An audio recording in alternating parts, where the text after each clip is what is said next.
welcome back to another daily walk. Well, today I want to spend a little bit of time talking about the tale of two approaches. And the point of what I want to say today is that there is no 100% right answer no matter what, because we are in an interesting world right now. One thing that is critically important no matter what we do is that we preach the gospel of Jesus Christ. And sometimes we can get too caught up in other things. We can get too caught up in the mask debate or whatever other debate is out there that is taking on and raging on our world. But then what ends up happening is we become an evangelist of that cause rather than the gospel of Jesus Christ. This was the problem with the social gospel. This is the problem with the emergent church, where they're so concerned on fixing the broken world. What's the point? The broken world is going to die. It's going to be burnt up one day. It's just going to happen. And so we have to recognize that really is what's going to happen, is that the world is going to be reserved for fire. So do we contribute to the solutions? Do we just let it all go?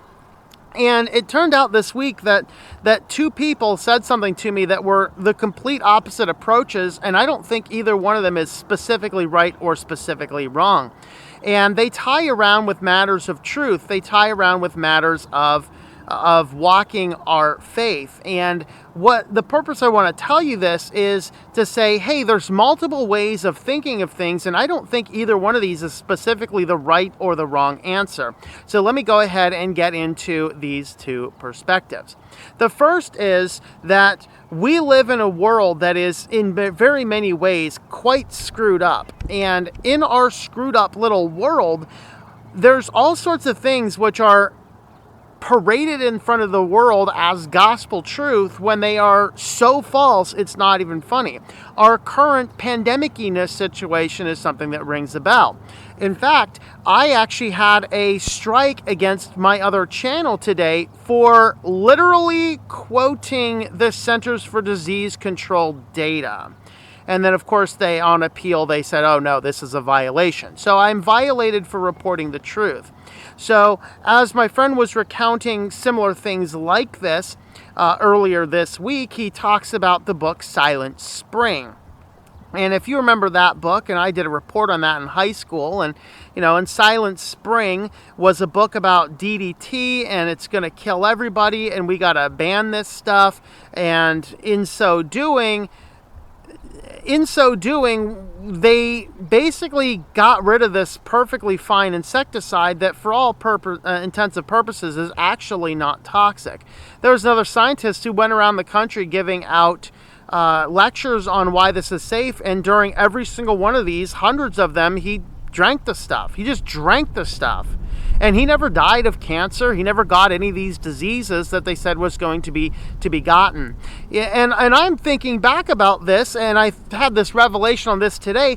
I was in that generation. We're taught, man, the population's grown out of control. Population control is all a thing, and man over population. Now, you have to understand, I'm going to tell you this, you have to understand that I was a rough kid from a very bad background. And I'm growing up in this school district where they're feeding us nothing but overpopulation is going to be a thing. And we're in history class discussing World War II. And this was literally an honest question. I raised my hand. It's like, yeah. I said, if that mid-1940s German soldier commander didn't kill all those people, wouldn't we have a population crisis today? He literally sat at his desk and put his head down for a good solid 2 or 3 minutes. People were looking at me like, because I was serious. We have been taught and indoctrinated that the whole world is going to die. We're overpopulated. I'm like, hey, all this guy did is get rid of 12 million people. That, if each one of those guys produced 3 or 4 children, I mean, we have a serious population crisis now. That's kind of the end result. Now, is that the case that happened? No.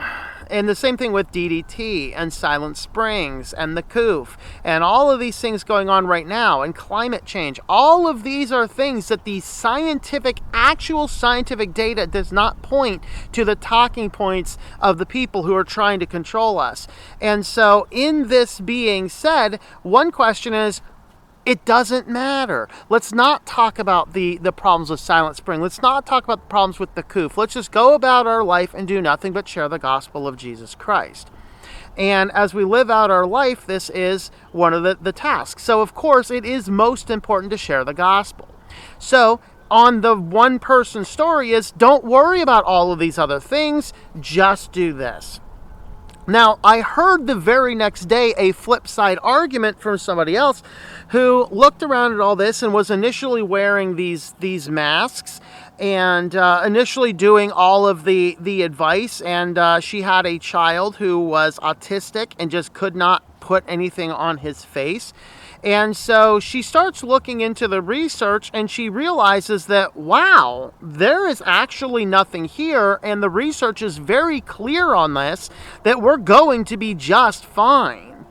And so for her, she stopped wearing it not to comfort her kids, but because she thought in her mind, in her Christian walk, the ultimate thing is truth. Is that not the objective truth claim of Christianity? What is truth is what Pilate asks the only person who could really answer it before he turned and walked away.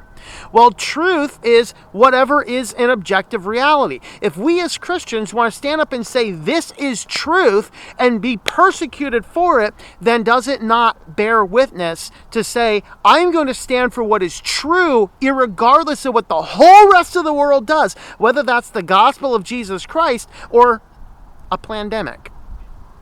And this is really that fundamental question.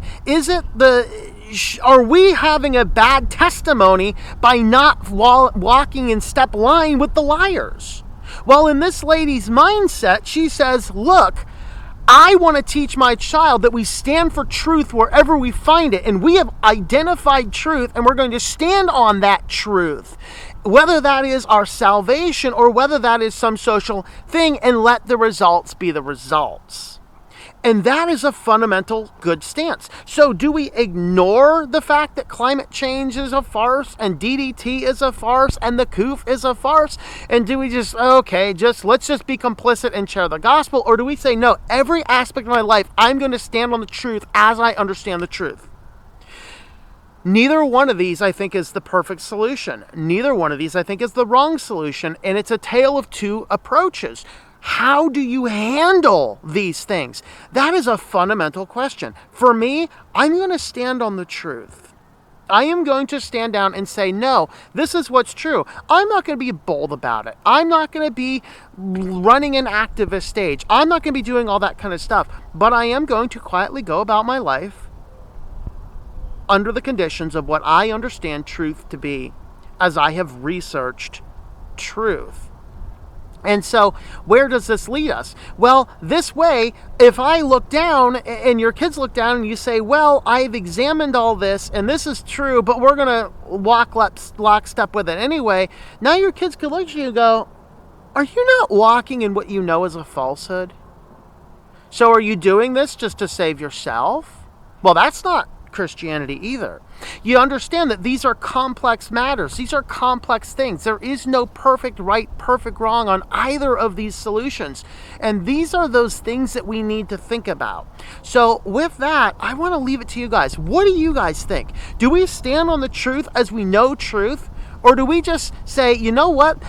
All of this stuff is meaningless anyway. Let's do nothing but share the gospel of Jesus Christ and let everything else be. I don't have a solid answer for you, and I'd like to know what you guys think in the comments down below.